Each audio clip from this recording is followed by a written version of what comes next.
Hey, this is Doug Field, CEO of the Institute for Healthcare Consumers, along with my co-hosts Ron Bachman and Jonathan Field. And welcome back to this segment. Joining us today is one of the industry leaders when it comes to consumer-directed benefit administration, Joe Jackson, CEO of WageWorks. Joe, good morning. Good morning. Thanks for having me. Yeah, good to have you on here, Joe. Can you give our audience a brief background on WageWorks, and then we'll get into some of these specific discussions around FSAs and HSAs? Sure. WageWorks is a leading provider and administrator of consumer-directed benefits, which really empower employees to save money on taxes while providing corporate tax deductions for employers. We work with about 29,000 employers throughout the country. We have about 3.2 million participants who take advantage of one of the consumer-directed benefits that we administer on behalf of employers. And those could be flexible spending accounts, health savings accounts, health reimbursement arrangements, as well as commuter benefit services, including transit and parking programs. Joe, last year the IRS made, the change with the FSA, the use it or lose it. And I know you and Jody and the team at WageWorks were, involved in helping make those changes. Talk a little bit about what that means to the industry and kind of your involvement in making and helping that change take place. I'm sorry, could you talk a little bit about? Yeah, talk a little bit about the IRS ruling around FSAs last year and your role and your team's role in helping to get that passed. Yeah, well, when the Affordable Care Act was passed, one of the provisions of the law was it established for the first time a cap on the amount of dollars that an employee could contribute to a flexible spending account during a year. That cap is $2,500. Prior to that, there was no federal cap on the amount of money somebody could contribute to a flexible spending account.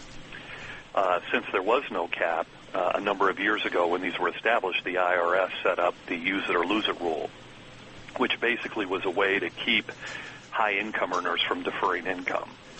So once the cap was established, we felt that because the cap of $2,500 was,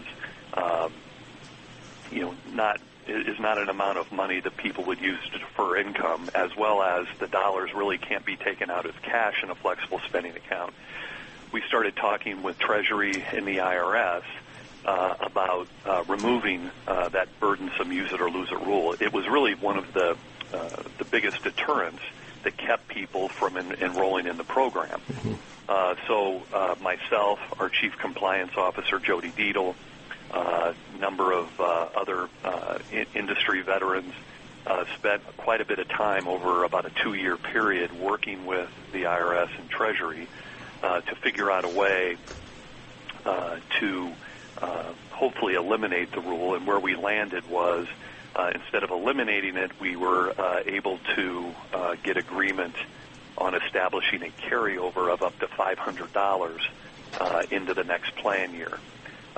We felt that was a huge victory, obviously, and the $500 we felt was a good amount of money because the average amount that people would forfeit utilizing an FSA was somewhere between $150 and $200 a year when you did lose money. So we felt the $500 carryover provided enough cover that it virtually eliminates the ability for people to lose money.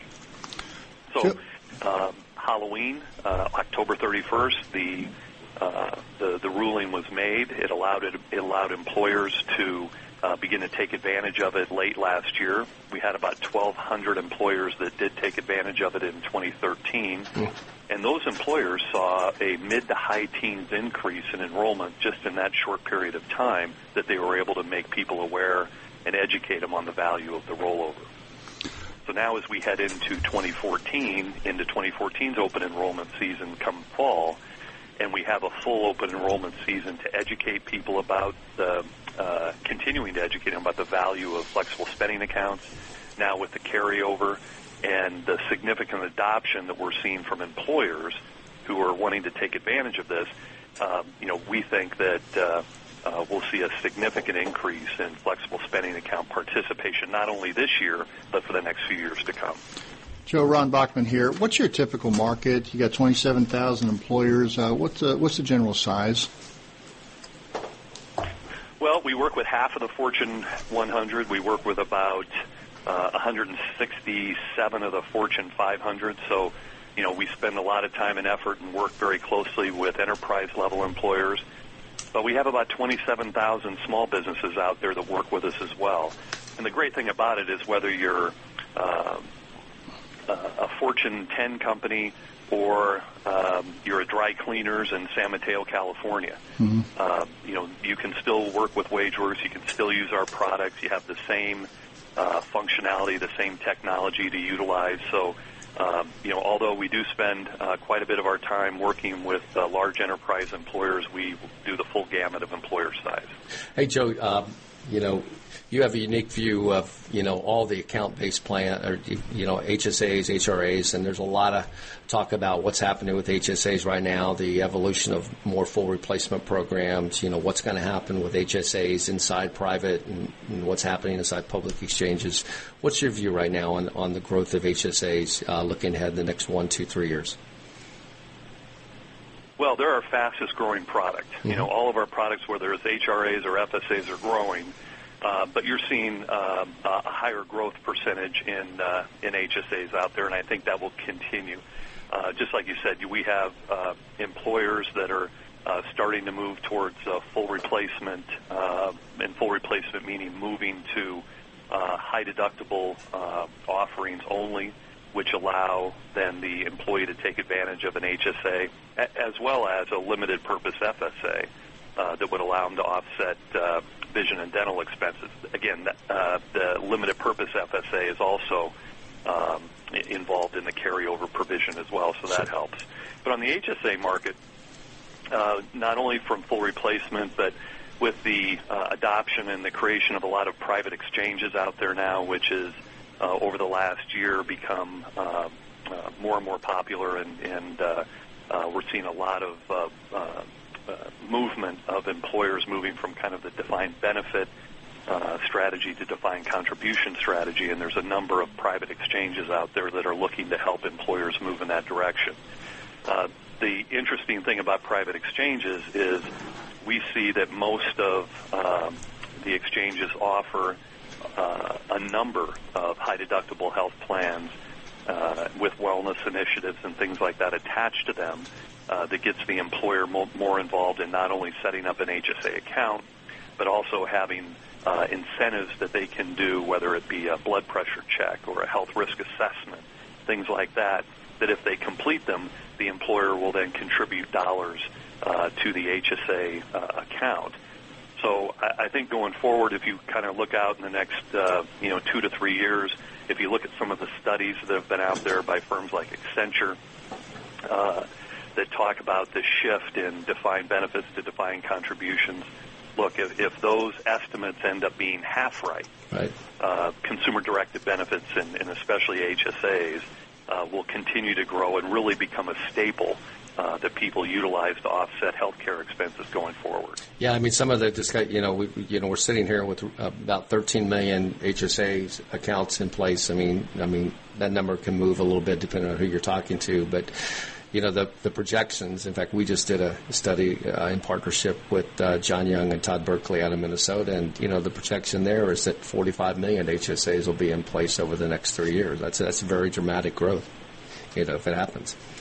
Oh, I agree, and I saw the same report, and I've known Todd for a few years, and I thought it was very well done. And like I said, it's hard to pick holes in the assumptions that they make in those studies. Right. And as I tell people all the time, if they're right, then consumer-directed benefits are in for a surge of enrollments over the next few years. If they're half right, you're still going to have a surge of enrollments in those programs. On the FSA side, we just did a study with Visa where we went out and talked to a good majority of our 29,000 employer clients just on the FSA carryover side. And just in the first year, well over half of those employers have already stated that they're going to take advantage of the carryover provision. So, you look at FSAs, you look at the growth in HSAs, I think our industry is in for a good ride here over the next few years, and there looks to be a strong runway for growth going forward. Yeah, and I think some of that's being validated, too, by what we see happen in the M&A and the investment category. I know you were one of the first companies to go public, and congratulations on that. Now you see Castlight, you see Health Equity filing to go public, you see the major acquisition that WEX made of Evolution One. I think that's all, in our view, a very positive statement on where consumer-directed benefits are heading. No, I couldn't agree more. We're very fortunate. We were able to go public in May of 2012. We've had a nice run since then, and like I tell people all the time, when we've had a very nice run, we've had some very good growth. We've been able to establish scale, but when you look at the opportunities ahead of us, we just think it's the early innings of the game, and we think we're just getting started. Well, Joe, listen, time flies when we're having fun, and I really enjoyed having you on the program. We'll have to have you on again. Got about a minute to go. I want to give you the opportunity to kind of leave our audience with one or two takeaways. Well, I think the one or two takeaways I would have would be that as consumer-directed benefits, whether it's HSAs or FSAs, continue to grow, that employers really take the opportunity to educate their employees on the value of these products. If you look at the carryover provision for FSA, for example, at $500, there's absolutely no reason that every employee in the United States shouldn't, at minimum, put $500 into an FSA account next year, primarily because they can leave it there, and when those out-of-pocket health care expenses come up, and they will, it's a terrific way to take advantage of those costs and be able to pay for them with pre-tax money. It's like having a 30-35% discount on your out-of-pocket health care expenses.